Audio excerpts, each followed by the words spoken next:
Sawa. Mzee anataka nieleze akili ni nini. Mtu mmoja kule Mbeya, nilipowauliza kama hivi, nimekaa na watu nikawauliza akili ndio nini, akaanza kucheka kama ananibeza yule mtu. Ambia, shehe, akili uzijui? Yaani we mpaka leo shekhe akili uzijui? Sasa kainua mkono mbele yangu. Akili si hizi. Akili, yaani yeye kajua kumbe akili ni kupata pesa.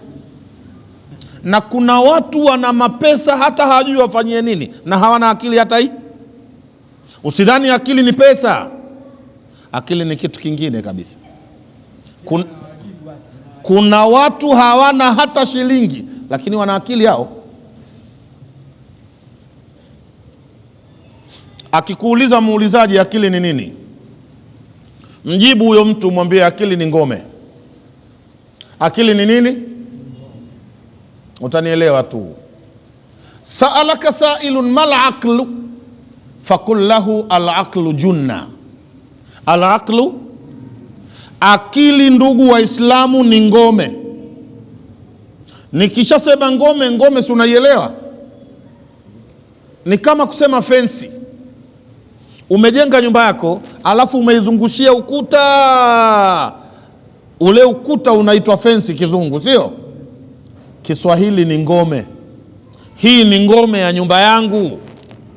Mmenifahamu hapo? Basi akili ni ngome. Walaqad summiya al-aqlu aqlan li'annahu ya'qilu sahibahu an irtikabi al-makhatir. Nataka tuseme sawa sawa kwa pamoja, nifuatisheni. Semeni hivi, al-aqlu junna. Al-aqlu junna. Walaqad summiya al-aqlu aqlan li'annahu ya'qilu sahibahu an irtikabi al-makhatiri.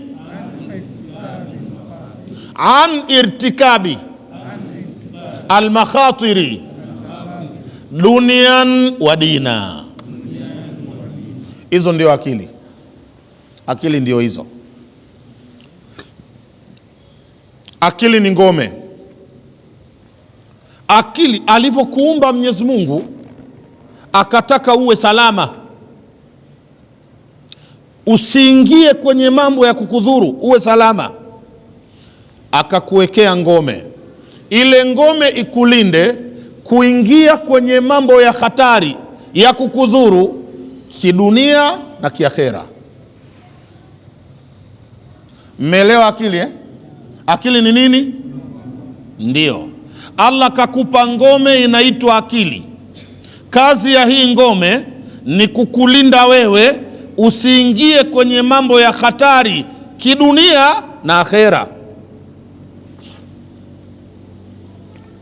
Ukimuona mtu hapa duniani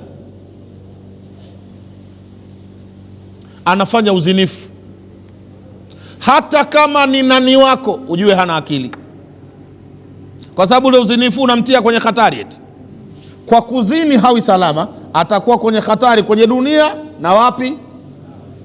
Hana akili. Naogopa kitu kingine, nataka nikitaje, maana watu wengi mnakifanya. Ukiona mtu anavuta sigara,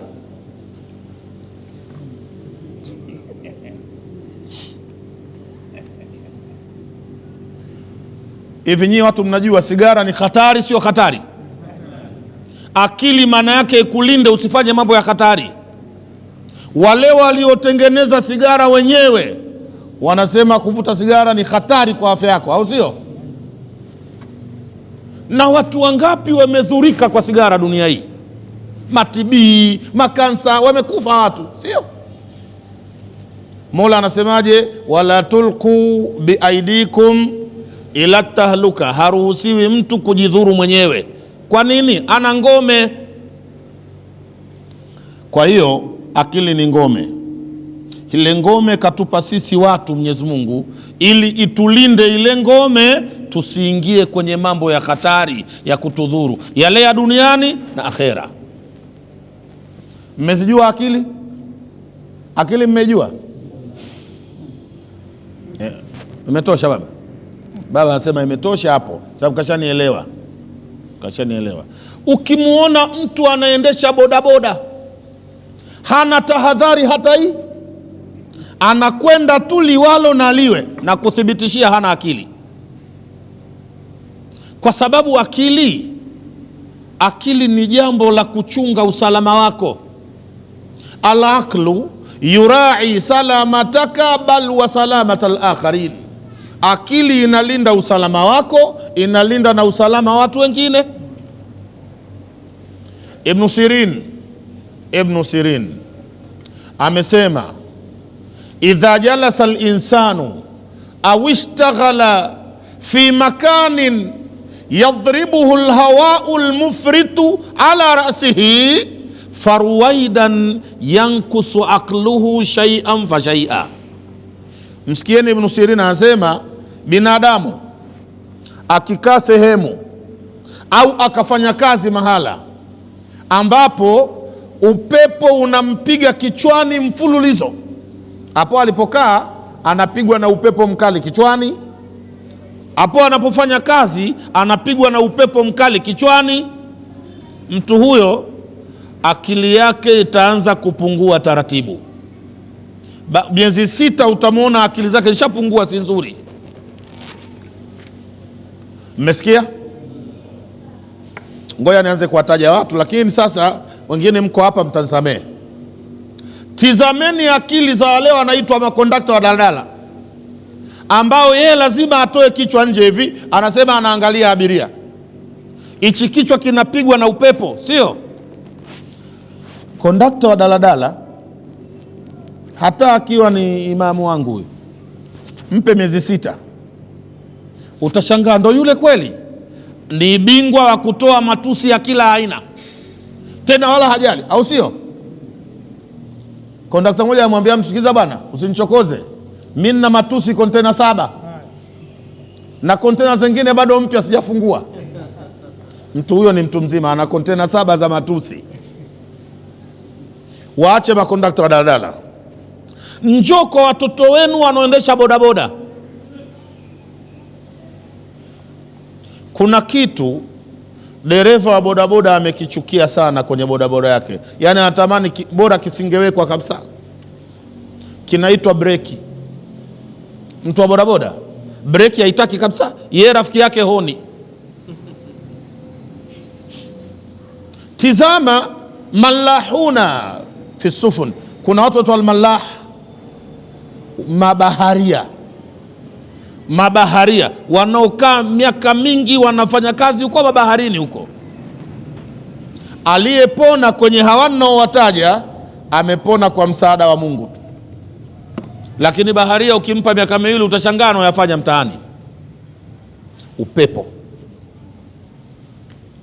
Akili ni ngome, amekupa Mungu ngome ikulinde usikutwe na mambo ya kukudhuru ya kidunia na ya kiakhera. Na waacha hao, nakuja Muislamu kama sisi. Ukimwona Muislamu kwa makusudi kabisa haswali, kakaa tu haswali hivi hivi, na ameshajua kama usiposwali unachomwa moto, si ndo Mungu aliposema? Sasa huswali ukachomwe moto, una akili huna? Watalaumu watu nikisema wasioswali hawana akili, watalaumu kwa sababu wengine wake zenu wengine, au sio? Shekhe, umejua akili akili ni ngome, sio ule ufahamu wa mbuzi. Mbuzi hana ufahamu wala sio uzoefu wake. Ilhamu min Allahi taala. Kunguru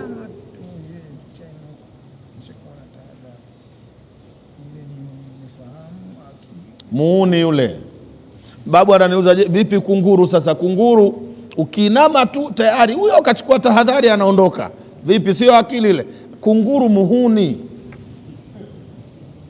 Mtume sallallahu alaihi wasallam akasema wazi, 5 min alfawasiki, wanyama 5 ni wahuni, yuktalna fil hilli wal haram, wanauliwa Maka na nje ya Maka, na imamu wao hao wahuni alghurabu, ni kunguru.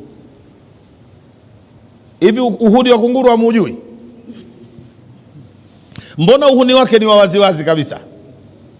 Kama hamjui kama kunguru ni muhuni, nendeni mkakae sehemu nje pale chini ya mti, mkusanyike kikundi hivi, mkae dakika hizi, muone atakachokufanyeni kunguru. Uhuni moja kwa moja. Sasa ukichukua jiwe anakuangalia tu, ukiliinua anakutizama tu, ukimtishia kumpiga naye anakufanyia, ukitisha tena anakuinua baya. Ukianza unataka kurusha kweli, huyo anaondoka zake, anakimbia matatizo yako yale. Sio akili zile, ni ilhamu ya Mwenyezi Mungu ili huyu kunguru asife kabla ya muda wake. Na nielewa hivyo. Kunguru hana akili baba, kunguru muhuni. Akikuta kunguru saa, ameikuta saa pale, anaiacha anaichukua. Asa kunguru anavaa saa, anajua muda gani? Anda kutungika juu ya mnazi, anachukua saa yako anapeleka juu ya mnazi, na wewe kupanda mnazi uwezi.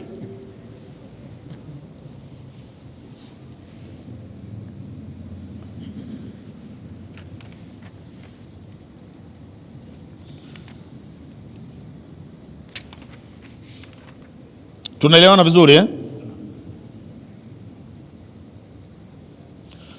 Tusabbihu lahu samawatu sab'u, zinamsabihi Mwenyezi Mungu mbingu saba, wal ardu, na ardhi, wa man fihinna, na wale waliomo ndani ya mbingu na ardhi. Kwa nini kaweka man, hakuweka wama fihinna? Taghliban li'azamati al-uqala, ni kwa ajili ya ushindi wa utukufu wa hawa wenye akili. Wenye akili wana utukufu kuliko wale wasiokuwa na akili. Mnanielewa hivyo? Wa in min shay'in, na hakuna chochote. In min shay'in, ma min shay'in, hakuna kitu chochote, illa yusabbihu bihamdi, isipokuwa kinamtakasa Mungu kwa sifa zake. Kitu chochote kinamsabihi Mungu kwa sifa zake. Mola akajua utahoji, mbona mimi sijawahi kuona mbuzi anatoa tasbihi? Akasema walakin la tafkahuna tasbihahum, nyinyi hamjui tasbihi zao. Ukimwona hapo kuku ujue yuko kwenye kumsabihi Mwenyezi Mungu, lakini we hujui lugha anayoitumia. Mnanielewa hivyo? Mpaka kivuli chako ukisimama, wewe si una kivuli, na kile kivuli kinamsabihi Mungu. Walakin la tafkahuna tasbihahu, in min shay'in, hakuna chochote, illa yusabbihu bihamdihi, isipokuwa kinamsabihi Mwenyezi Mungu kwa sifa zake. Walakin, isipokuwa, la tafkahuna tasbihahum, nyinyi hamzijui tasbihi zao. Innahu, hakika Mwenyezi Mungu mtukufu, kana haliman, haachi kuwa mpole. Innahu kana halima, Mola hajaacha kuwa mpole. Ghafura, na ni msamehevu. Ndugu wasomaji, liko jambo la kuelewana hapa. Alichotaja Mungu kwenye aya hii na ya nyuma ni viumbe kumtakasa, sio? Ni kumtakasa. Mbona mbele anatangaza upole na msamaha? Msamaha huwa unaletwa mahala kumefanyika nini? Mnaujua msamaha eh? Msamaha unahitajika au unaletwa sehemu kuna nini? Kuna makosa.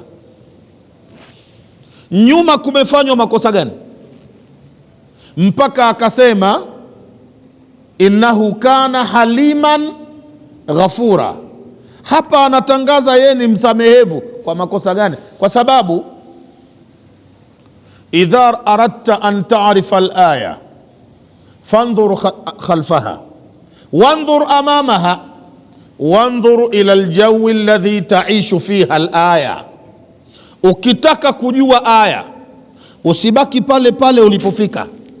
Tizama mbele yake kuna nini, tizama na nyuma pale kuna nini, na utizame aya hiyo inaishi kwenye anga gani. Fil jawi alladhi taishu fihi alaya, aya inaishi anga lipi? Kwani hizi aya zina anga? Naam, kila aya ina anga lake. Kuna aya ya kuamrisha, au sio? Ndo anga lake ni amri. Kuna aya ya kukataza, nahai, ndio anga lake kukataza, sio? Kuna aya ya mfano, Allah kukupigia mfano, inaitwa amthali, ayatul amthali, sio? Kuna aya za ahadi ngumu ngumu kwa walofanya maovu, zinaitwa waidu, ayatul waid, aya za makemeo kwa wale waovu, ndio anga lake. Kuna aya za ahadi nzuri kwa watu wema, inaitwa ayatul wadi. Kuna wadi na kuna waidu, sio? Kuna aya za kutisha, Mungu anatisha waja wake, inaitwa tahdidu, sio? Ayatu tahdidi. Lazima ujue aya hii inopita ipo kwenye anga lipi, sio? Mnanielewa? Baada ya kujua hivyo, maneno yaliyoko mwanzo wa aya huwa yana mahusiano ya moja kwa moja na yaliyoko mwisho wa aya, ili mstari wa maneno ya Mungu unyooke, sio? Unachosoma mwanzo wa aya utaona kinahusiana na kilichoko mwisho wa aya, ili mambo yaende. Mnanielewa ninavyosema? Nisikilizeni, Mola anasema hivi: khalaqal mauta wal hayata liyabluwakum ayyukum ahsanu amala. Malizia aya, wa huwa al-azizul ghafur. Mwanzo kataja mawili, kataja al-mauta wal hayata. Khalaqal mauta, mangapi hayo? Mawili. Mwisho kataja sifa mbili, wa huwa al-azizul ghafur. Sifa hizi mahusiano makubwa kabisa hapa. Al-azizu yaudu ila alwafati, sifa yake azizi inarudi kwenye kifo. Mnamjua azizi? Al-azizu huwa al-ghalibu fi amrihi la yajizuhu shay'un yuriduhu. Ili aitwe azizi lazima awe nazo nguvu, hashindwi na chochote. Kila anachokitaka lazima akimudu, akiweze. Huyo anaitwa nani? Azizi. Na kusema kweli, azizi ni Mungu tu. Duniani hakuna azizi hata huyu. Usione yule Marekani na kiburi chake, sio azizi yule. Likimuuma tumbo yule la kuendesha, anaenda kwa daktari yule, na suti ataivua mwenyewe. Tumbo la kuendesha, suti itavuliwa, haivuliwi. Azizi gani sasa yule? Azizi vipi sasa? Unavua suti sasa unaenda kule, umekuwa azizi. Azizi yule Trump sio azizi. Akienda kwa daktari anakuwa yeye dhaifu, daktari ndio mtu wa maana, au sio? Nakuta kijana mdogo tu kama huyu kavaa koti yake nyeupe hapa na amevaa mdude humu sikioni na miwani anawekaga hapa daktari. Sijafahamu hikima yake mimi. Daktari anaweka miwani hapa, anakuonea kwa huku juu, anazunguka kwenye kiti atamatwa, sio? Trump atakwenda kwa mtu kama huyo, ataambiwa, mzee unauma tumbo, sio? Tunahitaji haja yako kubwa hapa, tunakupima, tunataka haja yako kubwa. Trump atapeleka, hapeleki? Na kwenda kuchukua haja kubwa ili umpelekee daktari, haiwezekani kumtuma dereva, utaenda mwenyewe.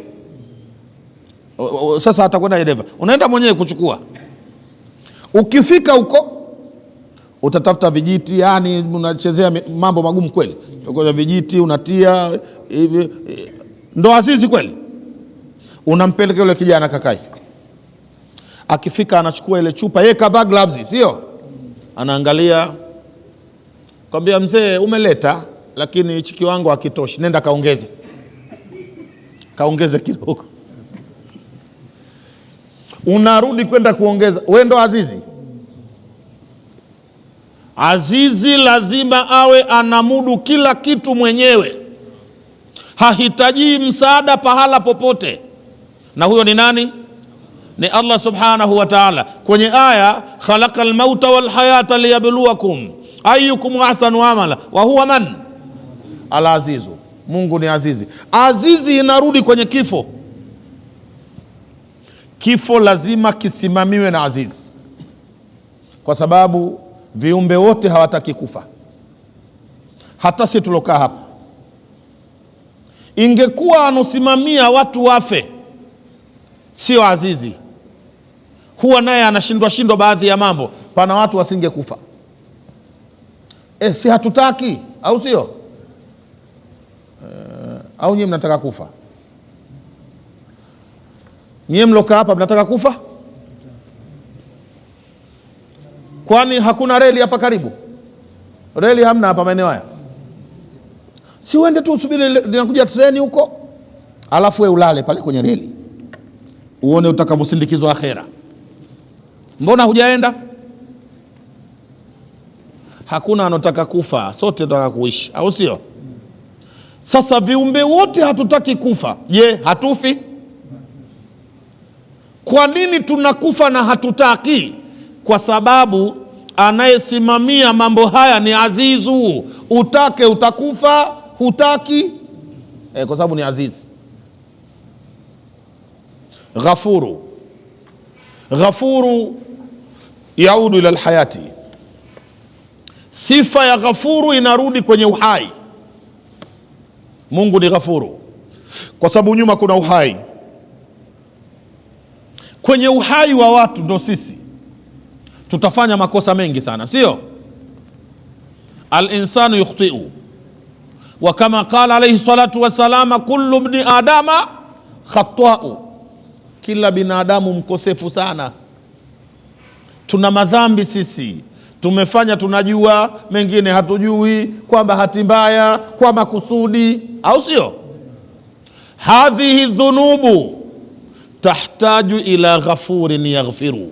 Aya madhambi yetu yanahitaji awepo huyo ghafuru atakayeyasamehe. Kwa hiyo ghafuru inarudi kwenye uhai, azizi inarudi kwenye nini? Lazima mahusiano, mwanzo wa aya na mwisho wa aya. Hapa Mola hakutaja madhambi hapa, ametaja hivi: tusabbihu lahu as-samawatu sab'u wal ardu wa man fihinna wa in min shay'in illa yusabbihu bihamdihi walakin la tafkahuna tasbihahum. Alafu akasema innahu kana haliman ghafura. Anatangaza msamaha wa nini? Kwani tasbihi ni dhambi? Binadamu anatakiwa kila pumzi moja anoitoa itoke na kumsabihi Mwenyezi Mungu. Binadamu kila ukitoa pumzi mara moja itoke na subhanallah walhamdulillah. Na kuna watu waliishi hivyo, kuna watu waliishi hivyo. Yule mwanamke mmoja aliamua kwenye maisha yake yote hatozungumza chochote isipokuwa Qur'ani, hata mazungumzo ya kawaida. Yani akiongea na wewe mwenzake anaongea haya.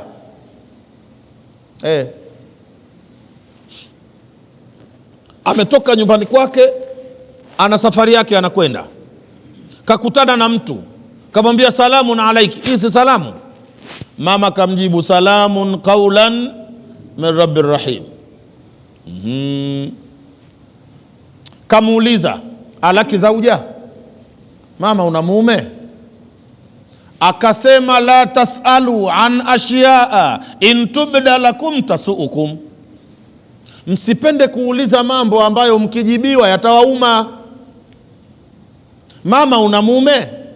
Msiulize mambo ambayo mkijibiwa yanaumiza. Umeelewa hapa? Kajibu nini huyo? Anaye mume. Sasa usihoji mambo ana mume, pengine unamtaka, itakuwaje? Sasa akwambia nina mume. Aina tatawajjahina, mama unaelekea wapi? Amejibu walillahi ala nnasi hijjul baiti man istataa ilaihi sabila. Umeelewa anaenda wapi? Aenda zake Maka. Bwana kamuuliza alaki auladu, aya mume nimeacha, una watoto? Mama kamwambia yahabu liman yasha inatha wa yahabu liman yasha adhukur au yuzawijuhum dhukuranan Anasema nina watoto. Ndo maana ya maneno haya, nina watoto. Aturidina almusaada, je, uko safarini nikusaidie safari?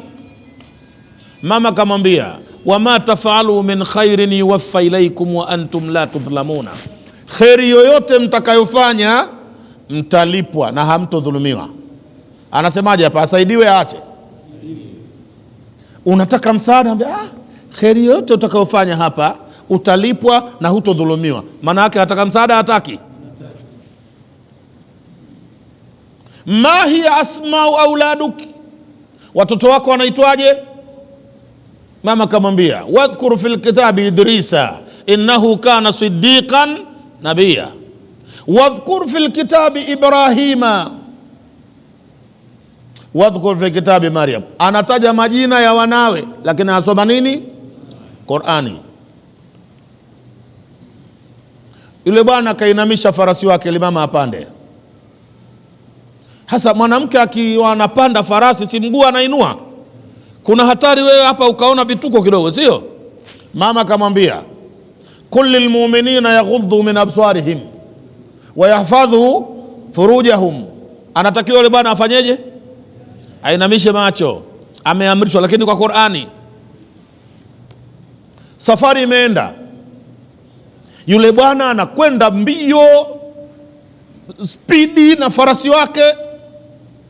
Mama kamwambia waksud fi mashik, waksud, nenda taratibu taratibu. Baba bwana anaimba tu, anapiga makelele ya nyimbo, waghudhu min sautik inna ankara al-aswati la sautul hamir. Bwana sauti mbaya ni ya punda, sauti kidogo hiyo. Wamefika zao mpaka Makka. Akaambia hapa umefika? Akaambia walillahi almashriqu walmaghrib fa aynama tuwallu fa thamma wajhullah. Wameachana. Yule bwana masiku yamekwenda, kaja kamuota yule mama usingizini, kumbe alishakufa zamani. Akamwambia kaifa haluki ma Allah, vipi uko na Mungu, mmemalizanaje? Hali yako na Mungu ikoje huko? Mama kamjibu innal muttaqina fi jannatin fi maq'adi sidqin inda malikin muqtadir. Anamwambia yuko peponi motoni. Watu hao ilitaka mtu kila anachotamka iwe anamtakasa nani? Mola subhanahu wa ta'ala. Lakini sasa imekuwaje hali? Kuna mtu kuanzia asubuhi mpaka jioni hajatoa tasbihi hata moja isipokuwa matusi. Yuko mtu anabubulisha matusi. Na mwingine akasema ana kontena 6. Hasemi ana tasbihi kontena 6, ana matusi kontena 6. Kwa kuwa haki ya watu ni kutamka tasbihi na hawatamki, ni kosa au ni kheri? Innahu kana haliman ghafura. Waliosahau tasbihi, Mungu ni mpole, sio? Hawachukulii ugumu. Waliosema maneno mengi yasiyo kwa tasbihi, ghafura, yeye anasamehe. Mmenielewa hivyo? Innahu kana haliman ghafura.